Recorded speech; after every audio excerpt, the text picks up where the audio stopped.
ضلع انتظامیہ کیچ کے زیر اہتمام محکمہ تعلیم کے تعاون سے government girls model high school تربت کے احاطے میں منعقد ہونے والا 3 روزہ اسپورٹس گالا 2023 اپنے اختتام کو پہنچا۔ اختتامی دن تقسیم انعامات کی تقریب منعقد کی گئی۔ اسپورٹس گالا میں 6 گرلز ہائی اسکول نے حصہ لیا۔ تقریب میں ایڈیشنل کمشنر مکران محمد نعیم گچکی نے مہمان خصوصی کے طور پر شرکت کی۔ اسپورٹس گالا میں کرکٹ، بیڈمنٹن، رسہ کشی اور دیگر کھیل کے مقابلوں میں پوزیشن حاصل کرنے والی طالبات کو انعامات دیے گئے۔ تقریب کے اختتام میں شرکاء نے وش نیوز سے گفتگو کرتے ہوئے کہا کہ پروگرام ہے اور میں ایڈمنسٹریشن ہے، ڈویژنل ایڈمنسٹریشن بھی ہے، ڈسٹرکٹ ایڈمنسٹریشن اس میں ہمیں کوشش بھی انشاءاللہ کہ چوشیں کہ مختلف ایونٹس کے آدھے کالجز اسکولز ہم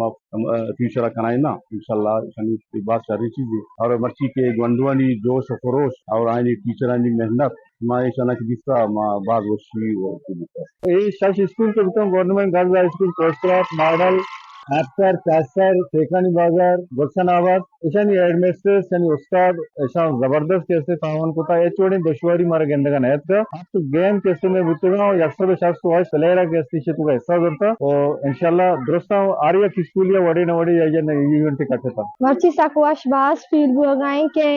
ڈی سی صاحب مار تینکولا کے مارے بڑی بڑی بلائیں اپرچونٹی داتا کہ تو اسپورٹی کو تھا اور دیگے تعلیمی لوٹاں کے بیزا مارے یونیورسٹیز بیرانتے اور ماں چیزیں تو کا باز گلاں کے مرچی ماں پدا کرکٹ بھی کرتے تھا وینر بوتا کرکٹ ہے اور باز دن دیگے بھی لیبر بوتا گا شانی بھی ماں وینر بوتا گا۔ اس موقع پر اسسٹنٹ ڈائریکٹر تعلیم، ایجوکیشن افسران اور اساتذہ کرام کی بڑی تعداد بھی موقع پر موجود تھی۔ وش نیوز کیچ۔